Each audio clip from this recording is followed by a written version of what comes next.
محترم سامعین، آج کے سبق کے اندر انتہائی اہم اور ضروری چند ایک مسائل ہیں جو ذکر کیے جائیں گے۔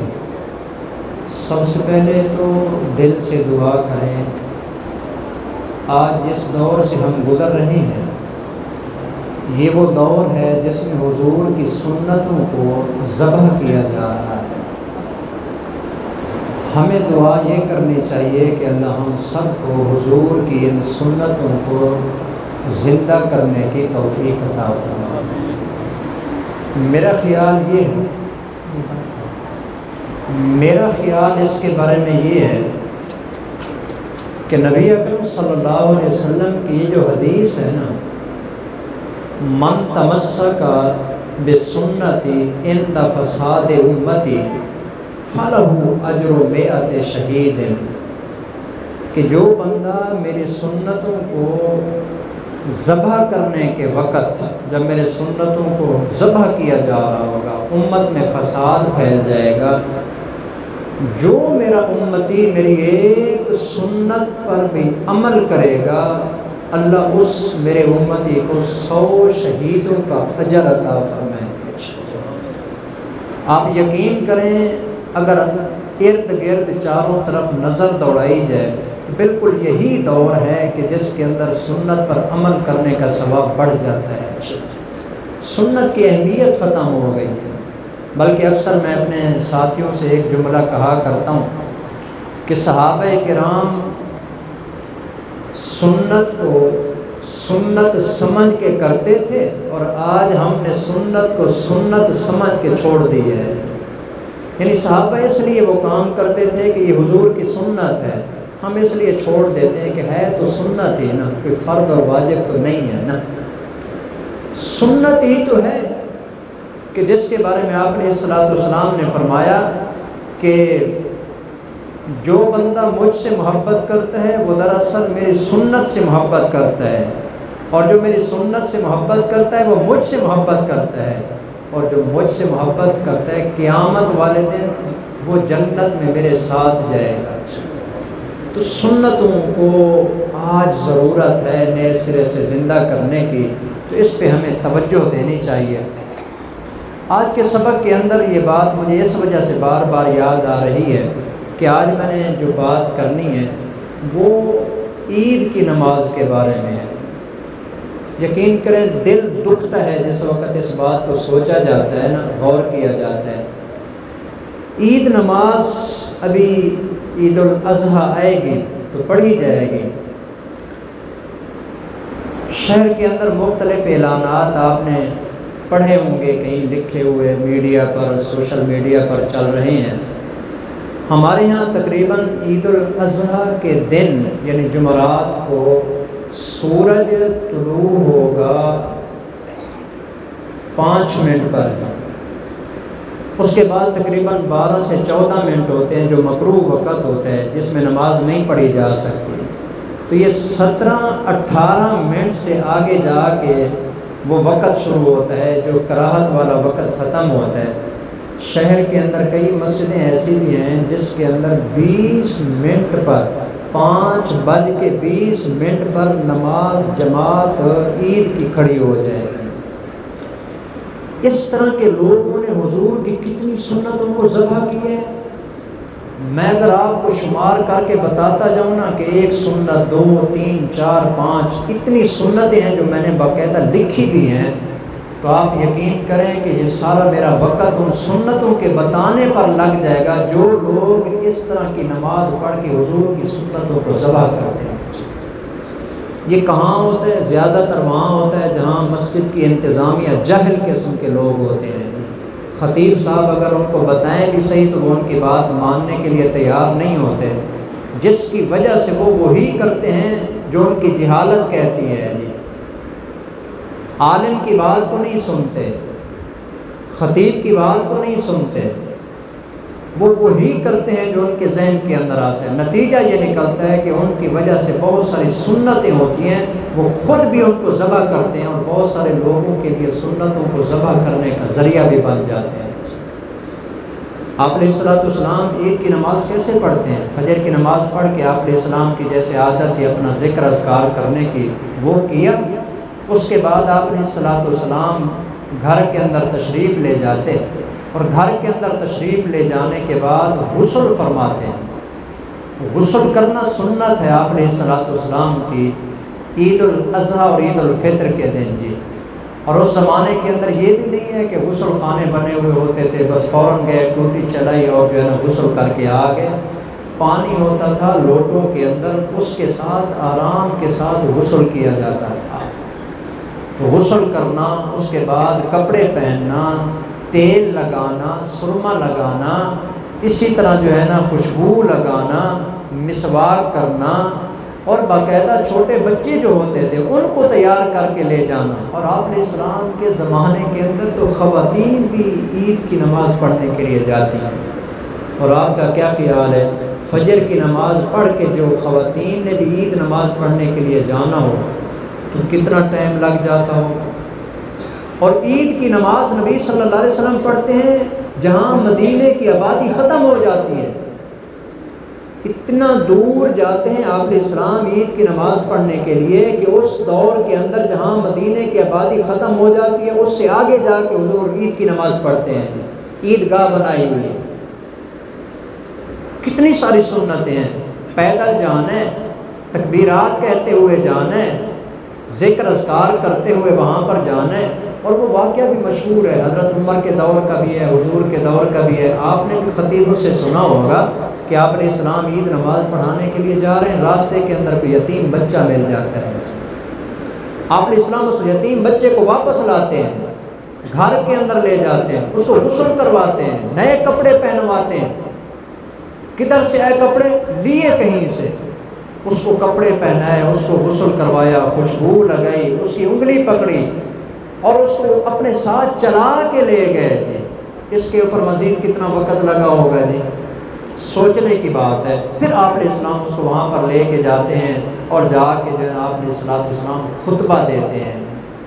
تو اتنا سارا وقت آپ علیہ السلام لگاتے ہیں تاکہ گیدرنگ ہو جائے، زیادہ سے زیادہ لوگ اس میں جمع ہو جائیں۔ اور مدینے کے ارد گرد جو مختلف قبائل آباد تھے نا وہ بھی نماز عید پڑھنے کے لیے آتے تھے جی۔ اس کے بعد آپ علیہ السلام عید کی نماز پڑھاتے ہیں۔ اور یہاں پر آپ دیکھ رہے ہیں حالت یہ ہے کہ سورج طلوع ہونے کے 16 منٹ بعد جو ہے نا انہوں نے نماز پڑھنی ہے۔ کتنی ساری سنتوں کو انہوں نے ذبح کی ہے۔ ان ظالموں کو اتنا بھی احساس نہیں ہوا کہ ہمارے اس جلد بازی کی وجہ سے اللہ کے پیغمبر کی کتنی سنتیں پاؤں کے نیچے روندی جائیں۔ ان کو سمجھانا چاہیے اور غور توجہ دلانی چاہیے اس کے اوپر۔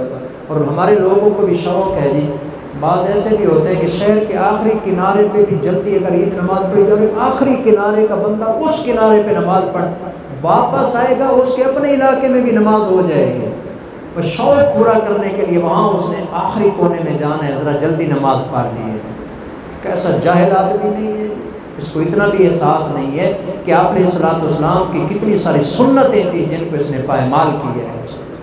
تو آپ علیہ السلام نے کم از کم جو عید نماز کا وقت شروع ہوتا ہے، حدیث پاک میں آتا ہے کہ عید الفطر ہوتی تو 2 نیزے کے برابر سورج طلوع ہو جاتا، اور عید الاضحیٰ ہوتی تو 1 نیزے کے برابر سورج بلند ہو جاتا، اور 1 نیزے کے برابر سورج کی بلندی 6 ہاتھ کے برابر ہے۔ 6 ہاتھ، اس کے برابر کم از کم سورج طلوع ہو جائے۔ یہ کم سے کم وقت ہے جس کے اندر آپ علیہ السلام نماز عید کی پڑھا کرتے تھے۔ لیکن آج یہاں حالت آپ کے سامنے، سورج طلوع ہو رہا ہے، اس کے بعد نماز جماعت کروائی جا رہی ہے عید کی۔ تو اس لیے ایک بات تو یہ ہو گئی کہ اس کے اندر بہت ساری سنتیں ہیں جو ضائع ہو جاتی ہیں۔ جلدی تو ٹھیک ہے ہو جاتی ہے، کرنا کیا ہے، کچھ بھی نہیں کرنا ہوتا۔ عید کی نماز دھڑا دھڑ پڑھی اور گھروں کے اندر جا کے پھر آرام کے ساتھ بیٹھ گئے، کام شام کوئی بھی نہیں ہے، ایسے ہی جلد بازی کے اندر۔ تو کبھی بھی ایسا کام نہیں کرنا چاہیے کہ جس کے اندر اتنی ساری سنتوں کو پائمال کیا جا رہا ہو اور وہاں پر جا کے عید نماز پڑھی جائے۔ ایک بات تو یہ ذہن میں رکھنی ہے، وقت میرے پاس اتنا سارا ہے کہ نہیں، میں اس کے اوپر باقاعدہ بہت ساری اور باتیں تھیں جو دلائل کے ساتھ آپ کے سامنے ذکر کرتا۔ ایک آخری بات جو اس سلسلے کی ہے وہ یہ ہے کہ نبی اکرم صلی اللہ علیہ وسلم عید کی نماز کیسے پڑھتے تھے۔ حضرت سعید بن عاص فرماتے ہیں، دو صحابیوں سے میں نے پوچھا، حضرت ابو موسیٰ اور حضرت حذیفہ سے، میں نے کہا کیف کان رسول اللہ صلی اللہ علیہ وسلم یکبر فی الاضحیٰ والفطر، آپ علیہ السلام عید الاضحیٰ میں اور عید الفطر میں کتنی تکبیریں کہتے تھے؟ یہ جو زائد تکبیریں کہی جاتی ہیں، کتنی تکبیریں کہتے تھے؟ فقال ابو موسیٰ، حضرت ابو موسیٰ اشعری نے فرمایا کان یکبر اربعا تکبیرہ علی الجنائز، نبی اکرم صلی اللہ علیہ وسلم 4 تکبیریں کہتے تھے جیسے آپ علیہ السلام جنازے پر 4 تکبیریں کہتے تھے۔ 4 تکبیریں تو 2 مسئلے آ گئے، جنازے میں بھی 4 تکبیریں ہوتی ہیں جی، آج کل ہمارے یہاں بھی مختلف جنازے پڑھے جاتے ہیں جی، پتہ نہیں کسی کے اندر کتنی تکبیریں کہی جا رہی ہوتی ہیں، جنازے میں بھی 4 تکبیریں اور عید کے اندر بھی 4 تکبیریں۔ 4 تکبیروں سے مراد ایک وہ تکبیر تحریمہ ہیں جی، جو اللہ اکبر کہتے ہیں نا، پہلی اللہ اکبر کہہ کے نماز کی نیت باندھتے، ایک وہ ہو گئی، 3 دوسری تکبیریں ہو گئیں، اور دوسری رکعت کے اندر جو ہوتی ہیں 3 تکبیریں زائد ہو گئی جو رکوع میں جانے سے پہلے ہوتی ہیں، اور ایک رکوع میں جانے والی جو تکبیر ہے وہ ہو گئی جی۔ تو 4 سے مراد یہ ہے، ورنہ زائد تکبیریں صرف 3 ہیں جی۔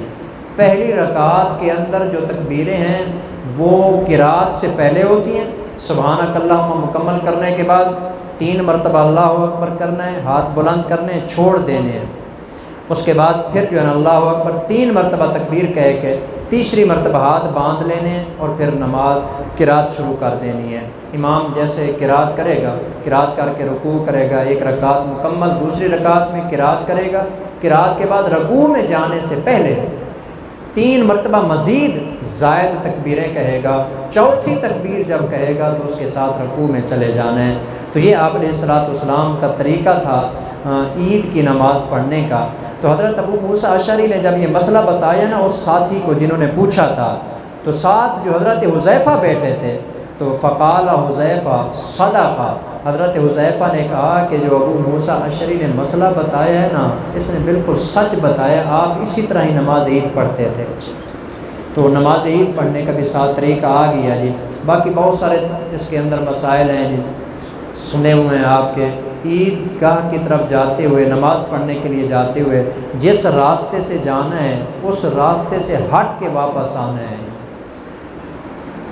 الگ راستہ علیحدہ کرنا ہے جی۔ حدیث پاک کے اندر آتا ہے، حضرت جابر کی روایت ہے، کان النبی صلی اللہ علیہ وسلم کان یوم عید خالف الطریقہ، آپ علیہ السلام راستہ بدلتے تھے، آتے اور راستے سے ہیں، جاتے اور راستے سے ہیں، اور باقاعدہ عید کی نماز کے لیے سفر کرتے تھے جی۔ ایک اور سنت یاد آ گئی ہے جو جلدی پڑھنے والے یہ سنت بھی ذبح کر دیتے ہیں۔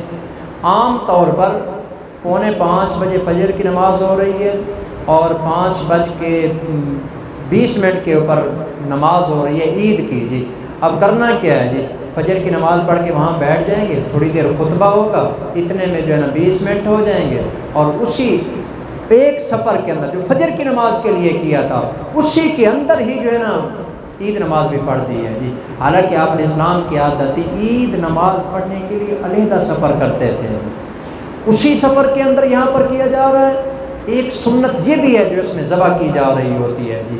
تو اس لیے آپ علیہ السلام راستہ الگ فرما دیتے ہیں اور راستہ تبدیل کر کے آپ علیہ السلام دوسرے راستے سے تشریف لے جاتے ہیں جی۔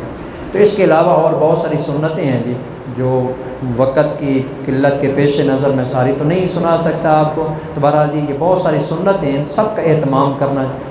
سال کے بعد عید آتی ہے، بندہ سال کے بعد ایک عید پڑھ رہا ہے اور وہ بھی سنتوں کو پائمال کر کے پڑھ رہا ہے، کیسا عجیب انسان نہیں ہے؟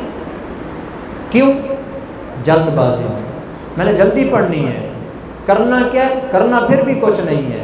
تو اس لیے جہاں تک میری آواز پہنچ رہی ہے، میرا آپ تمام مسلمانوں کو یہ پیغام ہے جی، عید کی نماز باقاعدہ اہتمام کے ساتھ پڑھنی چاہیے، تو اس کے مطابق تاکہ سنت بھی ادا ہو جائے اور باقی جتنی سنتیں ہیں وہ بھی اس کے اندر ادا ہو جائیں۔ اللہ ہم سب کو عید والے دن تمام سنتوں پر عمل کرنے کی توفیق عطا فرمائے۔ وما علینا الا البلاغ۔